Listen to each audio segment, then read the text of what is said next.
Lord of Mysteries 2, Circle of Inevitability. Chapter 106, The Ritual Begins.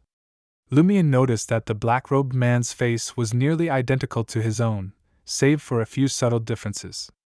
The depths of the stranger's light blue eyes held a faint silver-black hue. It was unclear whether the shadow of the hood affected the man's complexion, or if his skin was naturally a shade darker. "Who are you?" Lumion blurted out in shock, his words muffled by the cloth in his mouth, leaving only indistinct movements. The black-robed man smiled without introducing himself, turning and walking towards the padre. Lumion strained to follow, desperate to learn the man's identity, his purpose, and why he had appeared in the dead warlock's tomb. This was crucial to him. Although the padre's ability to retain memories within the loop was surprising, it wasn't inexplicable. Lumion's theories about the nature of the loop could account for such an anomaly. After all, Madame Poilie's was a prime example. However, the black-robed man's sudden appearance was entirely unexpected. It wasn't his presence that was startling. Lumion had always suspected another individual, apart from the owl and the occupant of the coffin, to be the mastermind behind Corda's abnormalities. What truly shocked him was the striking resemblance between the black-robed man and himself. It suggested the man could be another version of Lumion. His theories about the loop's nature failed to explain this baffling revelation. Something's not right. Lumion struggled to lean forward, but the ropes held him fast, causing him to crash onto the altar with a thud. His nose, which had ceased bleeding, began to flow anew, and the red, swollen wounds grew more prominent. Undeterred, Lumion pressed on. Unable to use his limbs, he relied on Dancer's incredible flexibility, slithering towards the black-robed man with great difficulty. His mind raced with thoughts. I have to find out who this black-robed man is and why he's here. This must be a manifestation of the loop's essence. Unraveling this secret could provide hope of using the loop to escape the current predicament and ultimately resolve the anomalies plaguing Cordu. Drip, drip. Blood from Lumion's face stained the ground a vibrant red. His body smeared the crimson hue in all directions as he writhed in his struggle. The scene was chaotic and reeked of blood. He strained to reach the black-robed man, but couldn't utter a sound. His face, contorted by pain and anxiety, was a horrifying sight. The black-robed man, bearing an uncanny resemblance to Lumion, glanced down and instructed the padre, Guillaume Benet, "Begin the ritual." "All right," Guillaume Benet told Pierre Barry at the edge of the altar. "Bring Lumion to the altar." Pierre Barry strode over, gripped Lumion under his arm, and hoisted him up. "No!" Lumion thrashed with all his might, like a fish freshly yanked from the water. Pierre Barry nearly lost his grip due to Lumion's slipperiness. The gentleness in Pierre's eyes quickly vanished, replaced by a ferocious and brutal glint. His strength surged as he forcefully restrained Lumion and flung him onto the altar. Afterward, Pierre Barry glanced at Lumion and chuckled. "You better hope you die during the ritual rather than live through it. You'll regret it, I promise." Is this a response to my earlier provocation? Just as this thought crossed Lumion's mind, he saw Aurora, clad in a simple white robe, approach his side. She leaned against the altar adorned with lilacs and tulips, her gaze vacant as she stared at her brother. The cathedral's villagers swarmed forward, forming a semicircle around the altar. The padre retrieved 2 grayish-white candles, positioning them at the corresponding locations of Aurora and Lumion. Next, he placed a candle beneath his feet, creating a pattern on the altar with 2 candles above and 1 below. After a few moments, the padre ignited the 3 candles in sequence, from top to bottom and left to right, using his spirituality. A faint sweetness wafted into Lumion's nostrils, leaving him disoriented. The scene felt inexplicably familiar. Ryan, Leah, and Valentine stealthily approached the side of the eternal blazing sun cathedral, clutching a brownish-yellow suitcase.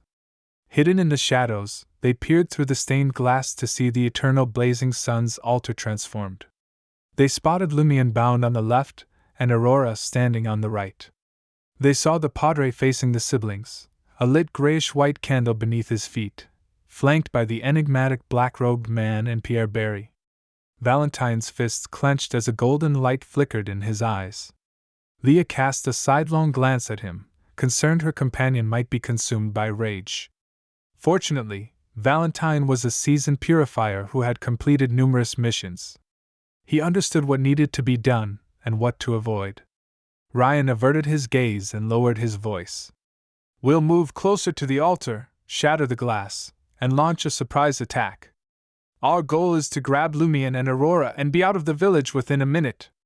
If we don't achieve our objective in that time, abort the mission and flee to the river. Trigger the loop proactively." "All right," Valentine and Leah murmured in hushed tones, each nodding in agreement. Ryan added, "Valentine, ready sunlight. We can't hold back any longer. We have to deploy 2 to 217 now." "No problem," Valentine responded as Leah retrieved a box of matches. She manipulated the silver bell on her veil and boots, sprinting around Cordes Square at breakneck speed while tossing matches at various points. This marked a predetermined escape route. Magicians didn't perform unprepared. Once Leah had completed her task, the trio of official investigators cautiously circled beneath the stained glass to the side of the altar. Valentine peered inside and told Ryan, "The ritual is about to commence. We must act now." Ryan, also observing the cathedral's interior, furrowed his brow and asked, "Did you notice anything off?" Leah hastily replayed the scene she had just witnessed in her mind, replying with apprehension, "I can't hear anything from inside." They were a mere 3 meters from the closest villagers, yet they couldn't discern any sound emanating from within. The villagers were clearly engaged in animated conversation. Ryan's eyes narrowed, and a suspicion instantly took shape in his mind. He stood up and rammed into the stained glass window before him, disregarding that the cultists inside the cathedral might discover his presence. Clangs echoed as the delicate glass remained unbroken, but the villagers within the cathedral seemed oblivious to the chaos outside. As Ryan summoned the dawn armor and sword of dawn, Leah sprinted in circles outside the window. This time, not a single deliberately uncontrolled silver bell jingled. From Leah's perspective, this implied there was no danger, yet, how could there be no threat emanating from the cathedral? Thus, she concluded that the correct answer was, the situation was extremely dangerous. It was so dangerous that the silver bell's sealed artifacts were utterly disrupted or dared not react. Bang! The sword of dawn, forged from light, struck a pane of stained glass but failed to have any impact. It seemed as if the entire cathedral was shrouded by an invisible, terrifying force that barred outsiders from entry. A brilliant pillar of light, encircled by flames, descended from the sky as Valentine spread his arms. However, it didn't appear inside the cathedral as he had anticipated. Instead, it landed outside the stained glass, causing ripples. It appeared that the interior and exterior were entirely isolated. Ryan made a quick decision and said to Valentine and Leah, "Let's try the sealed artifact. If it doesn't work, we'll leave the village to trigger the loop." Ryan didn't suggest immediate retreat because he hoped to barge in and save Lumion and Aurora.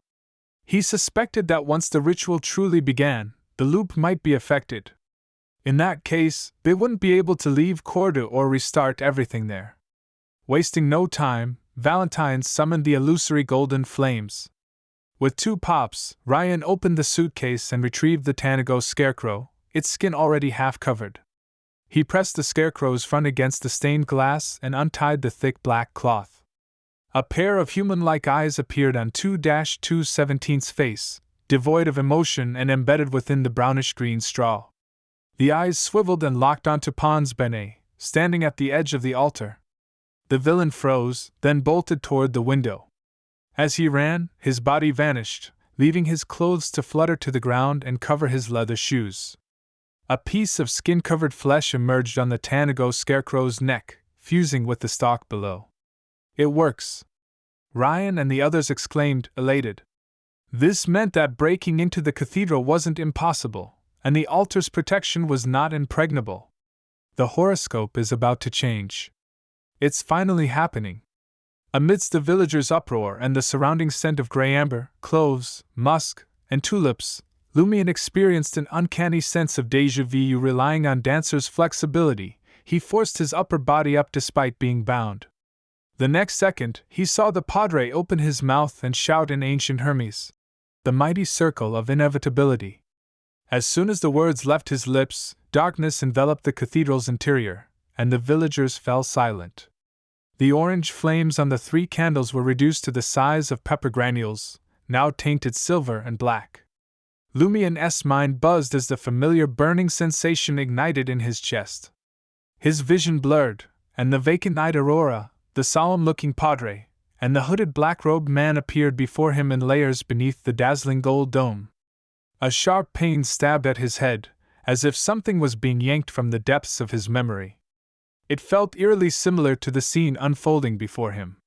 The sense of familiarity and déjà vu surged within Lumion's heart, dozens or even hundreds of times stronger than before. Thump, thump! He could hear his heart pounding,